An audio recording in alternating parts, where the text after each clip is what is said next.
Good morning. We shall wait. There we go. People start to join. It's Brian of London here in my forest in Tel Aviv, which is why I'm not wearing a poppy. I'll mention Remembrance Day, how we do it differently in Israel at the end. I'm also going to talk about the steady deplatforming of Tommy Robinson and PayPal dropping him yesterday. I'll talk about how you can see this progressing and how obviously the government are there setting all of these actions off. But first I want to give a solution to the world's social network censorship problem, which is not my solution actually. It came up in conversation with Peter McLaughlin, and I want to give him full credit because as far as I can tell, this is the best idea I've ever heard for this. And the reason I tagged Gab in the announcement, this Periscope, is because I think they could do this fast, and I think it would help them tremendously. Twitter could do this too, even Facebook could do this. But I come from the stance of I'm basically a free speech extremist. As much as I hate neo-Nazis and the protocols of the Elders of Zion, I do not want to stop them talking. I want to stop them picking up guns and shooting synagogues full of Jewish people. I will do that with bullets in heads, but I can't stop them talking or thinking. You can't stop that. The Western civilization doesn't work when we stop free expression. And we've devolved to the point where we've got all these social justice warriors who take control of tech companies. Tech companies, this is a podcast for another time, but tech companies are founded by techies who live in the real world, and then slowly as they grow, more and more people come who live in a different world. There's two worlds. There's the world of the reality, of real things, gravity, how the crops grow, science, in laws you can't beat. And then there's the world of social interactions. Tech companies are always grabbed by people who learn how to progress in social interactions.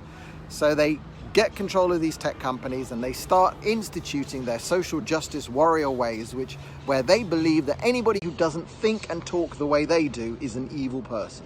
So they want to clamp down on all speech. They don't want to allow us to express ideas that may be true, like Islam might not be a religion of peace. They don't want the expression of that on what's called their platform. So this is the way I think they need to go. Shared block lists. I don't know of any social media site that allows this right now, any large one, but if I do block people, okay, I tend to block more lefties. I don't really block the Nazis unless they're hitting me with abusive stuff. I block lefties.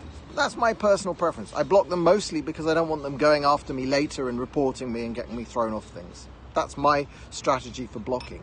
If you think I am a good choice of who to block, you should be able to follow my block list. You should be able to say, okay, I'm going to take Brian of London's list of who he doesn't want to hear from, and I'm going to institute that on my Twitter or my Gab or my Facebook feed. And my feed will suddenly lose all the people that Brian of London doesn't like. And I'll take this one stage further. If you're a social justice warrior and you are utterly incapable of seeing very poor taste jokes about Grenfell Tower, you want to block that.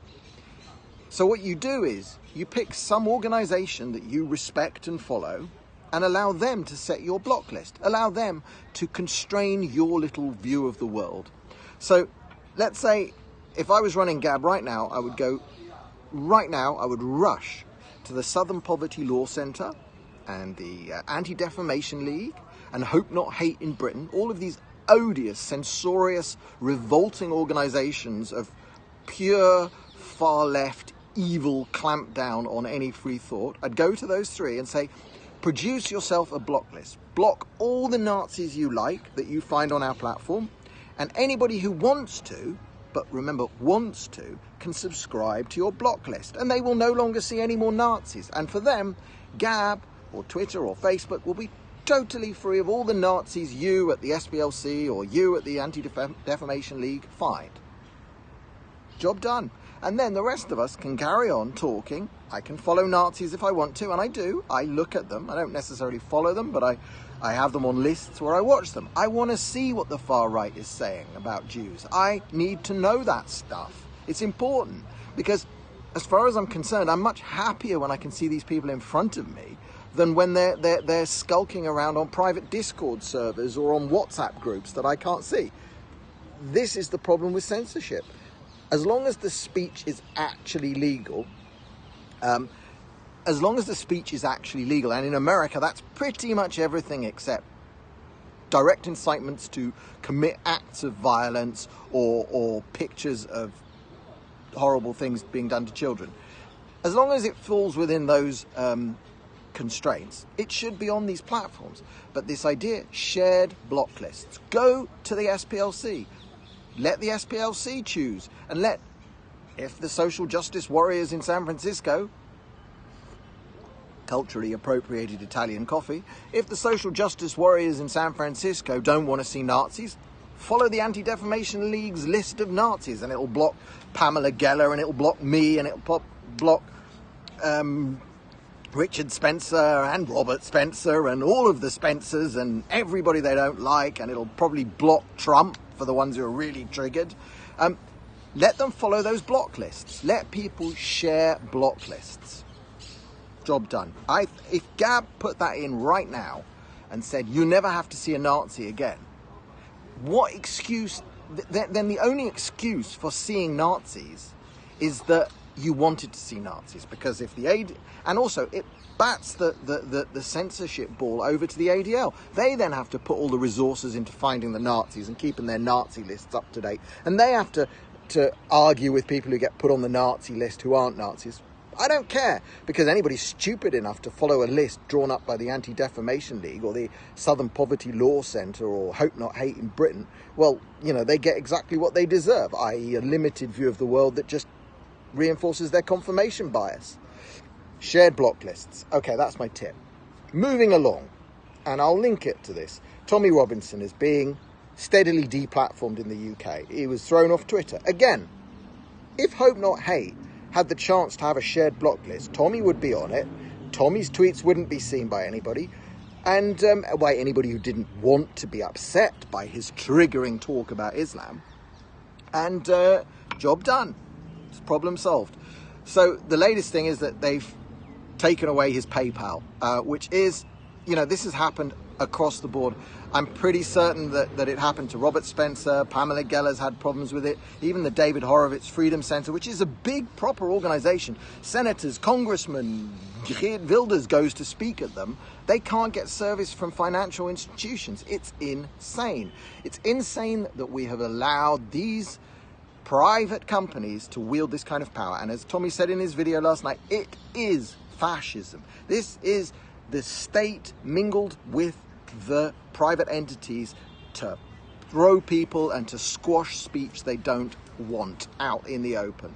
And the reason it's the government behind all of this, in Britain anyway, firstly, the level of persecution, I'll tell you what's on my shirt in a minute, the level of persecution of Tommy that's been going on for years can only have happened with government. It's hard to find the right word. There's this crossover between, do they direct it or do they allow it to flow and put in place encouragements for it to happen? I don't think the judge in Leeds, I don't think there was time for anyone to phone him up and say, Judge Marsden, put this guy away. This is a great opportunity. But there is a societal encouragement put there by the government to lock Tommy up, so he did it. A pivotal moment was the slandering of Tommy with the Darren Osborne case. Darren Osborne, nutter. There are always going to be nutters. There are always going to be people who flip out, go crazy, are crazy, and go and murder for all the worst reasons. There was a long discussion at Darren Osborne was the guy who went and drove a van into a group of Muslims outside a community centre near Finsbury Park Mosque. He had wanted, actually, to drive a truck through the Hezbollah parade that goes through London every year, and it might be cancelled next year. He wanted to drive a truck through them, but that was too well protected, because the police protect people who wave Hezbollah terrorist flags and shout death to the Jews on the streets of London. The police protect them, and he couldn't get near them, and so he went to a mosque, drove into a group of people. One guy died of a heart attack, and it was determined in the court, which I'll accept, that he wouldn't have died there and then had he not been hit by a truck by this guy. But in court, they bring up Tommy Robinson's name. Totally ridiculous. Then it's amplified by Lizzie Dearborn, Michigan. Lizzie Dearden from the indescribably horrible paper. She puts it out that he was responsible. Turns out it was an email from Rebel Media sent in from Canada, showed up in this guy's inbox. That's it. That's as much as they had. But that sets off, on top of everything, on top of 10 years of demonizing, from the EDL being called far right, which it never ever was. From 10 years of that to the Darren Osborne case, to even the Canterbury contempt of court, which gave him a conviction with the harshest sentence ever handed out to a journalist, a conviction that followed a 4 a.m. dawn raid on a journalist's house, which has never happened in the UK, to the best of my knowledge. These are things put in place. Never once has Tommy ever had a conviction for what he has said. It's always been ancillary stuff. He's never even been accused of hate speech. It's all technical. And I mean, the fact that Britain has hate speech laws is ridiculous. I mean, Count Dankula's conviction in Scotland, utterly ridiculous. Those laws are insane, going after people who, in very, very poor taste, do the Grenfell Tower thing. Very poor taste, not a crime, not a matter for the police. Don't like it, don't watch it. Just don't watch this stuff. If you really can't take what people say, don't go out in public. Don't turn on the television. Don't turn on social media, that's for sure. I just watched video from Australia this morning of what looks like a man who could be from a Muslim background hacking away at police officers and with a huge burning car in the background and people lying on the ground. I mean, I'm sure it's going to be mental illness. Don't watch these things. If you don't want to see this stuff, why are you on Twitter? Why are you watching Periscope? Why are you on Facebook? Don't look. Or encourage these tech firms to consider this idea of shared block lists. Open Facebook up. Put away these nasty, ridiculous terms of service. Allow third parties to implement community standards. Allow Facebook to implement community standards. Have a big button on the start of Facebook or Twitter. Do you want to see Facebook or Twitter according to the First Amendment of American law, everything goes? Or do you want to see it with our community standards? Or do you want a further step of the Anti-Defamation League or the Southern Poverty Law Centre or hopeless haters to decide what you see? Do you want that? Give people that choice, but bring these platforms back to the way the internet was. Now, if they don't do it, and I'm utterly convinced of this, and I worked on a startup that my partner is actually restarting now. We went into a hiatus, but it'll come back. Something will happen here. What will happen is that the internet will move back to the decentralized model it was to start with. Back in the day, back when I started on the internet, we looked at websites. The websites had comment sections. Those were the little worlds, and I was in the comment section on Jihad Watch, Little Green Footballs before the proprietor went nuts. These were the places where the discussions were being had, and they were decentralized. Now, it's not quite decentralized enough because the DNS system can take you down and deplatforming like Gab was deplatformed, but we will get to the point again now where a social network grows that is truly decentralized and cannot be taken down, which I think will be a good thing. We need it, and the proof is what's been done by Silicon Valley. But this thing of sharing block lists, allowing those people who are very easily offended or Muslim and don't want to see any anti-Muslim stuff, subscribe to a block list that censors to your taste.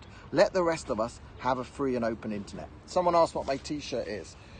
Don't know if that will be in mirror when you see it, but it says, "You will be destroyed."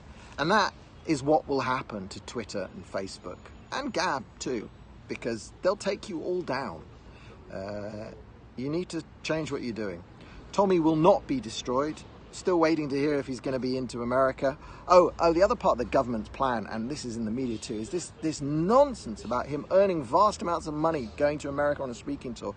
It is just, nobody gets paid that kind of money for a speaking tour except Hillary and Bill Clinton when they're selling uranium to Russia. That's the only people who get $500,000.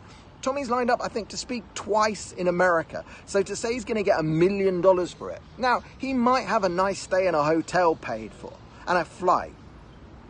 But that's it. We're talking $10,000. Nothing more than that in expenses, in direct expenses. He's not going to earn.